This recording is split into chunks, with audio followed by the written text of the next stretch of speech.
Bonjour les gens, j'espère que vous allez bien. Aujourd'hui on se retrouve pour une nouvelle vidéo. Une nouvelle vidéo des résultats de la qualification pour la Coupe du Monde 2026, donc zone Amérique du Sud, donc journée 14 sur 18.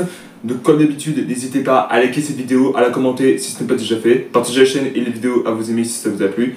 Abonnez-vous à la chaîne et activez la notification, vous êtes vraiment au crack, j'ai envie de vous dire. On se rapproche des 1000 abonnés, ça me ferait extrêmement plaisir. Je vous demande de vous abonner, c'est gratos en plus, je vous demande pas de payer, etc. Du coup voilà. Alors, dans cette vidéo, on va parler spécialement du classement général où on en est exactement les pays. Est-ce qu'il y a des pays qui sont déjà qualifiés pour la Coupe du Monde? Il y en a une, oui, en particulier. Voilà, mais bon, il y en a certains qui vont savoir qui c'est en réalité.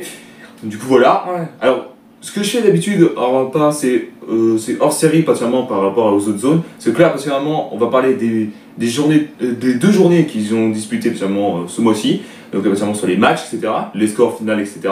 Ouais. Et notamment le classement général, on en est exactement. Et oui, parce que c'est tous les pays d'Amérique du Sud qui s'affrontent. Hein. Pour info, c'est pour ça que je dis ça. Alors, on va commencer avec la journée, notamment 13 sur 18. Donc les 5 matchs qu'il y a eu. Donc premier match c'était Paraguay.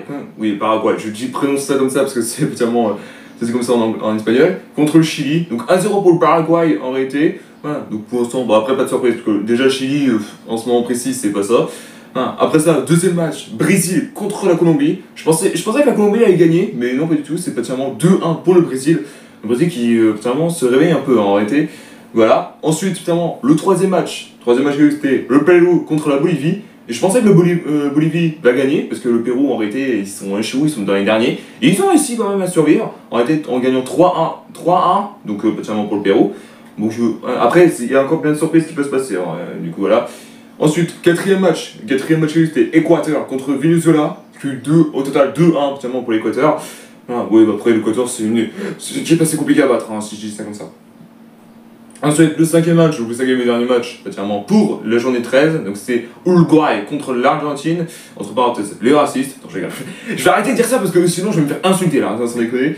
Donc, particulièrement, il y a eu 1-0 pour l'Argentine, alors pour information, ils ont pris un rouge, hein, si ça ne dit rien. Attendez, je crois qu'en plus, ils ont pris un rouge, je crois, à la dernière seconde, hein, si je disais comme ça. Ouais, c'est ça, à la dernière seconde en réalité. Du coup, voilà. Après ça, du coup, on passe à la 14e journée. Donc, la 14e journée, le premier match qu'il y a eu, c'est Bolivie contre Uruguay. Donc, il y a eu 0-0 entre les deux équipes. Bon, après, l'Uruguay, c'est vrai que c'est plus en ce moment. Ensuite, deuxième match, c'est le Chili-Équateur. Encore 0-0. Mais il était nul en réalité, c'est pour ça que je dis ça. Donc, du coup, voilà. Ensuite, troisième match, Venezuela-Pérou. Oui, donc Pérou, c'est pour ça que je dis ça. Donc 1-0 pour le Venezuela. Donc voilà, le Venezuela peut créer la surprise, etc. en allant en Coupe du Monde, hein, c'est pour ça que je dis ça. Ensuite, le quatrième match c'était Colombie-Paraguay. Donc 2 partout entre les deux équipes, etc. Le Paraguay veut retrouver la phase finale de la Coupe du Monde depuis. Ils n'ont quasiment pas été qualifiés depuis 2010. Depuis 2010, c'est out à chaque fois. Du coup, voilà. Et dernier match de la 14e journée, c'est bien sûr le choc, un petit peu les rivalités si je veux dire ça. L'Argentine contre le Brésil, une victoire écrasante de l'Argentine, c'est-à-dire 4-1 au total. Bon, après le Brésil, en ce moment c'est pas ça, hein, comme ça. Voilà, donc voilà, c'était tout pour les matchs de journée. On va passer au classement. Donc voici déjà les résultats. Donc pour l'instant, l'Argentine qui s'en fout, qui est qualifiée définitive avec 31 points. Bon, du coup, voilà, c'est bon, tranquille. On peut déjà leur assurer leur qualification.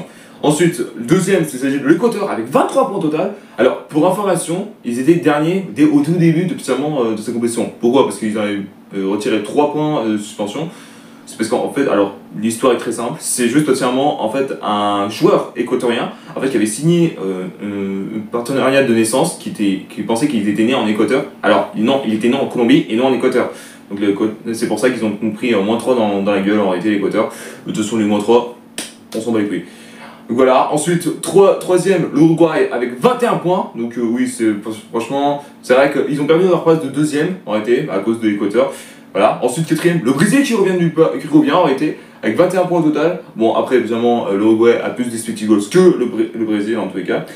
Ensuite, cinquième, le Paraguay avec encore 21 points. Il y a beaucoup de 20 points, donc du coup, voilà. Le Paraguay avec 21 points au total. Et du coup, évidemment, ils ont le moins d'expected goals que l'Uruguay et le Brésil, en tous les cas. Ensuite, sixième, il s'agit de la Colombie. Ah oui, alors c'est un peu un choc parce que le Colombie, il était en haut du classement. Ils ont fait beaucoup de défaites, donc 3 d'affilée, plus un nul en réalité. Donc avec 20 points au total, donc au sixième, ouais, là c'est un peu un choc.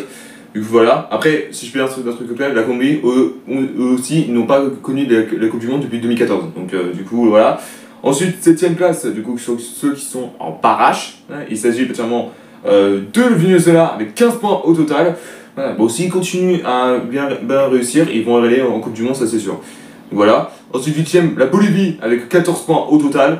Bon, après voilà, la Bolivie, c'est vrai que particulièrement, le Venezuela et la Bolivie, c'est une surprise en réalité de les voir un peu en haut, parce que d'habitude, on les voyait toujours vers le bas, mais c'est pas le cas.